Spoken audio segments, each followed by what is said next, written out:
Hi, I'm Justin. Also, I hate the way my voice sounds, so if you can do whatever Photoshop does to voices, make me sound awesome. And this is my lovely friend, The beauty in the eyes of the beholder, and it's just about getting into the seat of being the beholder. Hayley. I don't think you have to be particularly perceptive. I just think you have to look up. This podcast is mostly just her telling me stories. If you expose yourself to the possibility that this might be really awkward, there can be something just really cool on the other side of it. She thinks that her life and way of looking at things are Oh, I was kind of waiting on you. I thought you were getting your stuff ready. You're waiting on me? pretty normal. You got to edit out all the misinformation about the Amish. Maybe you can relate. I would like a chance to re-sing the Amish Paradise. If you want lighthearted stories All right, you want to talk about goats? and stream of consciousness, I just woke up and needed some friends, and so I bought them. then you're gonna like the Sunny Side Up podcast. Sunny side up, sunny side up, sunny side up, sunny side up. So, if you're at all like me, you may feel that you're living in a world that can be a bit overwhelming and confusing at times. I'm also a huge fan of podcasts, documentaries, docudramas, stories, and of just information in general. Between all of that and the social media and news, sometimes our brains can feel like they're on overload. Hayley and I hope that this podcast can be something of an antidote to all of that. Like little jello shots of joy and distraction. None of it is too serious or really too informative. Mostly it's just two friends who have conversational chemistry talking about whatever enters the minds of relatively ADHD people. We hope you enjoy. Explore, but Atlanta in general has so much. Yeah. I know this is beginning to sound like tourist advertising. No, it's really true, though. Tourist convention advertisements for Colorado, Florida, Atlanta. But Atlanta in general, you have the history, you have diverse geography all around you. So if you're an outdoorsy person, you've got some options. Yep. But even the businesses and the culture and the sports and things that you have, there's a pretty big draw. Y'all have a thriving movie industry here. Y'all attract a lot. I know what's The Walking Dead? That's one of the big ones that was nearby. But totally. That's kind of one of the ones that gets a lot of play. But from what I understand, most of the Marvel stuff was shot here because you know how it's done on stages. So in the last few years, I don't remember for how long now, but for the last however many years, more movies were shot in Atlanta than in Hollywood by volume or dollar budget or however they gauge that. I remember looking that up. Anyways. And I've actually, years ago, I was doing Uber rides. This was I guess 26. I did Uber for 6 months in 2016, I think it was.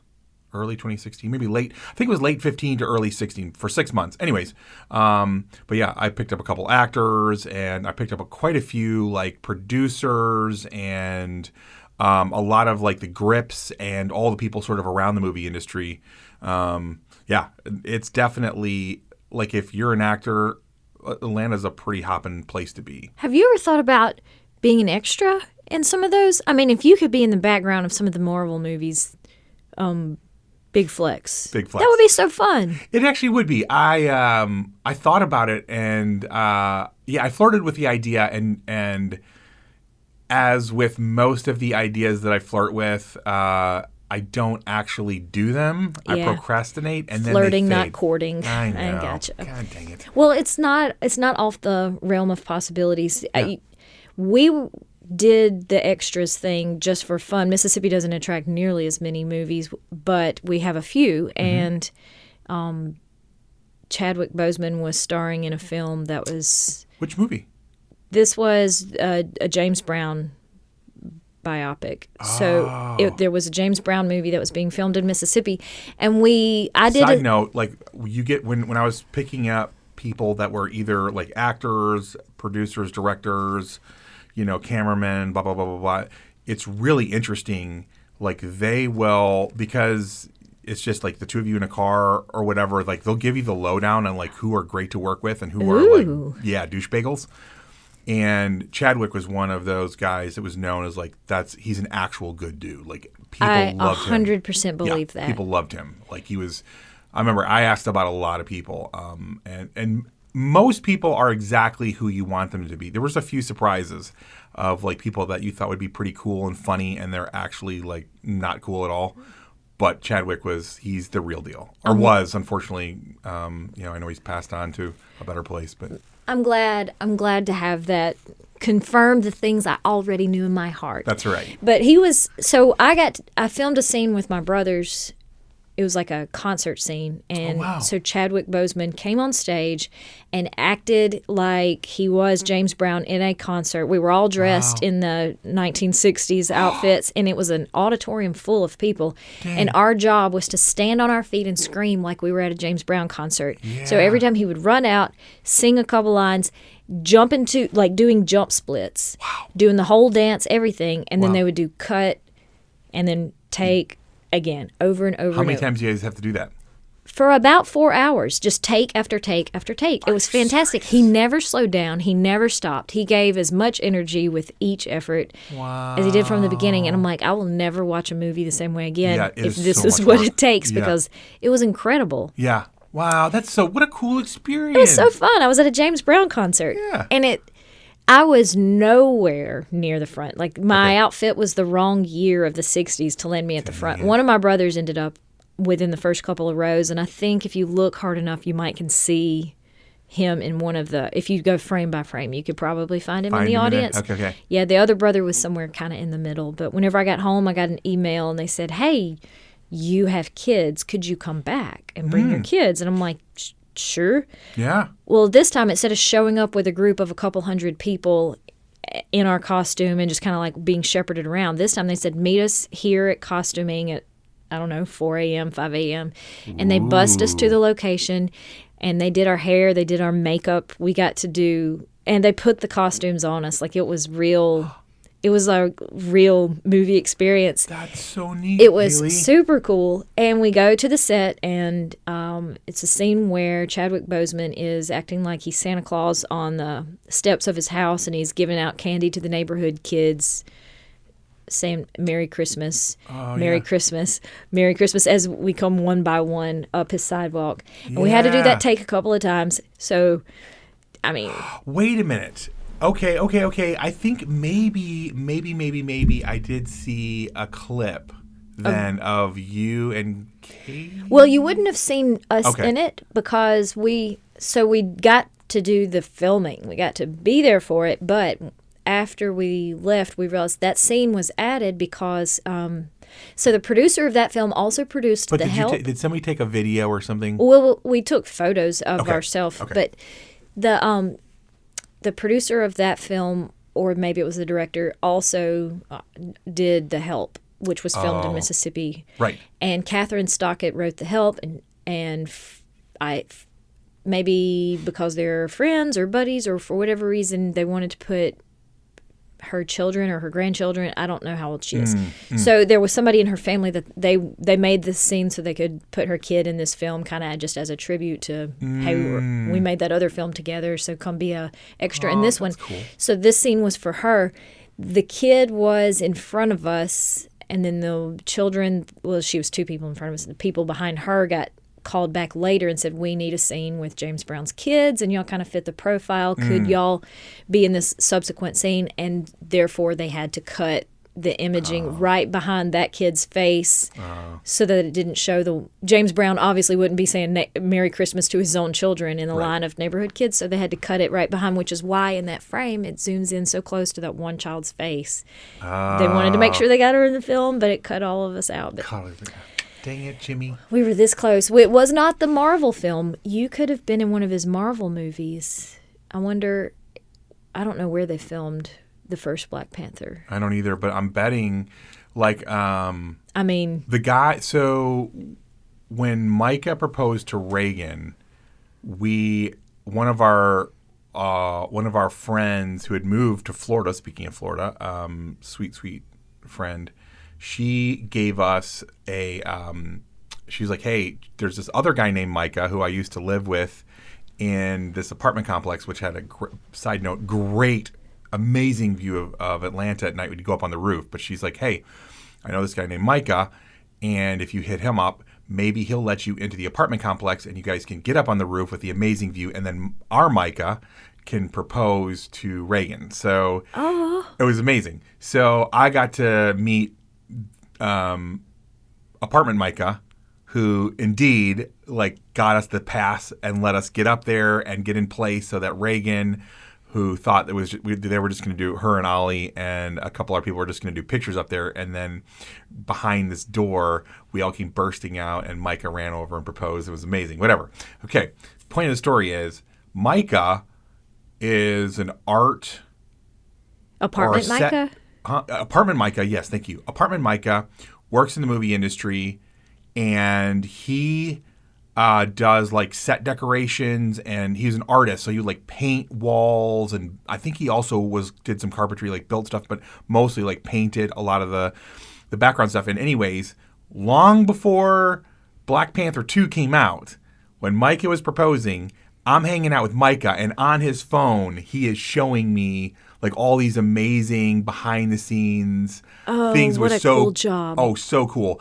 And I remember, I can say this now because, the movie's out. So, but he was showing me these 2 enormous water tanks, and he's like, there's going to be this scene in Black Panther 2 where they literally drain. I don't have a way to wrap my mind around how many zillions of gallons of water. They were going to drain like both of these in 2 minutes, and it was just going to flood the streets. And I've still never seen Black Panther 2, at least at this point. But anyways, super cool to see behind the scenes and all that. So I know at least that one was. But that's pretty, like from what I understand, back to like Atlanta being a mecca for a lot of big budget movies, there's at least bits and pieces or parts of a lot of big budget, amazing movies like Black Panther that get shot here in Atlanta because we have the sound stages for it and the infrastructure and all the stuff. So, yeah. And the tax breaks. And the tax breaks, baby. Yeah, I think that's where Louisiana would battle back and forth with Mississippi to try to get some of it. It was always tax breaks. And I'm like, oh, goodness, of all the things to cause us to lose out on this. Yeah. Wakanda Forever. That's the second one, right? Or is that Maybe it is. Yeah. I don't know if it's called Wakanda Forever or Black Panther 2. It said once my kids moved out, like they kind of got me into the Marvel universe. The Marvel universe, and I first could not stand the Marvel universe, and then they got me hooked. Though the first funny one was, what are the 4 little creatures? Guardians of the Galaxy. That is funny. Oh my gosh! And a killer soundtrack. Funny, like good acting, like great writing, like the whole thing. I was like, okay, I can deal with this. Yeah. Like Captain America and some of these others, like, ugh. But like this, I can deal with. This is really great. And the other one was Deadpool. I mean, he is so funny, whatever his face is that did Deadpool, who now owns like, well, he just sold Mint Mobile, but he owns Wrexham. Did he own Mint Mobile? Yes. Because that was a $1 billion transaction. Yes, sir. He sold it to, I think, T-Mobile. What's his name? Our dear little Canadian friend. Ryan Reynolds. Ryan Reynolds. Thank you. Yeah. Ryan Reynolds. Dude, Wrexham, side note, if you're not into Wrexham, you, by the way, introduced us to Ted Lasso. One of the all-time great, like, 100%. Heartwarming, just amazing shows on Apple. Please go watch it. If you've not watched Ted Lasso, you are absolutely missing out on life. But if you want like the real documentary version, in a sense, of Ted Lasso, it's not a direct corollary by any stretch, but it's this incredible story of Ryan Reynolds and I got to think of his name, but one of the actors on It's Always Sunny in Philadelphia. So he's not nearly as well known. And then he also is on Mythic Quest. Great guy. Anyways, the two of them teamed up and bought like one of the worst performing football clubs, is what they call it. Okay. Wrexham, yes. In Wales. And it's this amazing story of this little city in Wales, and the town is just going to the poo-poo because it used to be like this manufacturing hub, and then all the jobs left. It kind of sounds like your classic like middle America city. And the only thing they care about is soccer, which they call football. And their football club is just going into the toilet. And anyways, Ryan Reynolds and this guy whose name escapes me at the moment, step up and buy it. And so the first season of Wrexham, which is out now, is all about the story of them trying to turn this thing around. I don't want to give too much away. What platform? The Wrexham is on Hulu. Okay. And if you don't have Hulu, like either jump onto mine or pay the however Don't much listen, it is. Hulu. Huh? Hulu did not hear that. Yeah, do no. not do what Netflix is doing. Password sharing, the way they... No, you're not affected by networks' password sharing clampdown recently. No. Oh, they just... If you must log into the Wi-Fi account of the original account holder, I think is what they're doing. Ooh. Yes. If not, you'll lose your service. So Fun. I know. It's Okay. already like one of the more expensive streaming packages and not as great movies. And now they're kicking off all the people who were hanging around. But Yeah, well. Yeah, Wrexham sounds good.